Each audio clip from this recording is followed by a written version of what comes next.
ওয়াকফ বিলের বিরুদ্ধে শিলচরে উত্তাল প্রতিবাদ। ইসলাম ধর্মাবলম্বীদের হাতে হাতে প্লেকার্ড নিয়ে বিশাল প্রতিবাদী মিছিলে সামিল হতে দেখা যায়। রবিবার শিলচর শহরের বাদ্রি ব্রিজ এবং মথুরমৌদ এলাকার ইসলাম ধর্মাবলম্বীরা ওয়াকফ বিলের বিরুদ্ধে প্রতিবাদী মিছিল সাব্যস্ত করেন। এই মিছিলে প্রায় কয়েক হাজার ইসলাম ধর্মাবলম্বীরা অংশগ্রহণ করেন।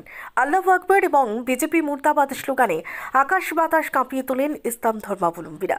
সংবাদ মাধ্যমের সাথে কথা বলতে গিয়ে প্রতিবাদকারীরা জানান, ওয়াকফ বিল কোনো মতেই মেনে নিতে পারবেন না তারা। সরকারের পক্ষ থেকে ওয়াকফ বিল অতি সত্বর প্রত্যাহার করতে হবে। যতদিন পর্যন্ত ওয়াকফ বিল প্রত্যাহার করা না হয় ততদিন শান্তি শৃঙ্খলা বজায় রেখে গণতান্ত্রিক পদ্ধতিতে তাদের আন্দোলন অব্যাহত থাকবে। ব্যুরো রিপোর্ট, নিউজ অবিকল।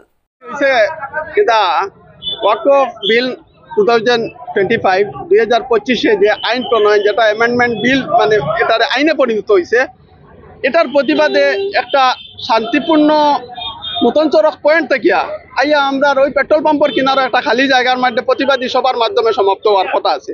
প্রথমে আমরা একটা উদ্যোগ লইছিলাম যে দরগা মসজিদ পর্যন্ত গিয়া মিছিল হইব, কিন্তু এটা হয়েছে কিনা পরে ওসি স্যারে রিকোয়েস্ট মানে তাই একটা অনুরোধ করছেন যাতে শান্তিপ্রিয়ভাবে সুশৃঙ্খল পদ্ধতি হয়। এটাও আমরা ইন্ডিয়ান পার্সোনাল ল বোর্ডের নির্দেশ মানিয়া তারা আগামী 7 জুলাই পর্যন্ত শান্তিপূর্ণ ভারতবর্ষ শান্তিপূর্ণ আন্দোলনের আহ্বান রাখছেন। এটার আমরা সমর্থন করছি এবং এই পেট্রোল পাম্পের কিনারে একটা খালি জায়গায় প্রতিবাদী সবার হওয়ার কথা এবং এখানে সভা হয়েছেও।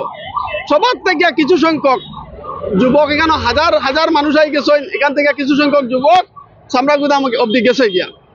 এটা আমরা এখানে সবার মাধ্যমে সমাপ্তি হয়েছে, কিন্তু আমি এখনো কইরাম ওয়াকফ আইন 2025 যেটা, এটা সম্পূর্ণ অসাংবিধানিক। এটা মুসলিমদের শরীয়তর মানে এফেক্ট করছে। অ্যাকচুয়ালি আমরা তো দেখছি না, কিন্তু এটা যদি হইয়া থাকে এটা খারাপ হয়েছে।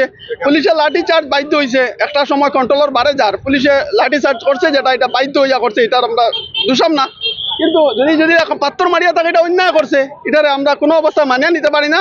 এটা সভ্য সমাজে মানিয়ে নিতে পারে না। ইসলাম এবং গণতন্ত্রপ্রেমী জনসাধারণ যারা ভারতবর্ষের সংবিধান মানে, প্রশাসনটা হইল সরকারি সম্পদ। আমরা আজকে পুলিশ প্রশাসনকে শ্রদ্ধা জানি, সংবিধানকে শ্রদ্ধা করি। যদি এলাকান পুলিশের উপরে কেউ যদি পাত্তর মারিয়া থাকে এটা অন্যায় করছে, এটা অন্যায়ের প্রতিবাদে আমরা গর্জে উঠবো এবং এটা আমরা মানিয়ে নিতে পারবো। এখান যদি কেউ আই এভিডেন্স থাকে এলা করছে, তার এগেইনস্টে কোনো অ্যাকশন নিলে আমরা এটা খণ্ডনও করতাম না। আর আমার মনে হয় যদি করে থাকে এটা খারাপ করছে। আর আজকে যেভাবে প্রশাসনের সহযোগিতা করছে এর লাগে আমরা ধন্যবাদ জানাই। আর সদর ওসি স্যার আজকে 3 ঘন্টা ব্যাপী কেন রাস্তার মধ্যে, এসপি স্যারও আইসেন, তারা যেভাবে সহযোগিতা করছে এই আন্দোলনে এবং এটার লাগে আমি বারবার শ্রদ্ধা করি। আর এবং তারা পুলিশের আমার কোনো ক্ষোভ নাই।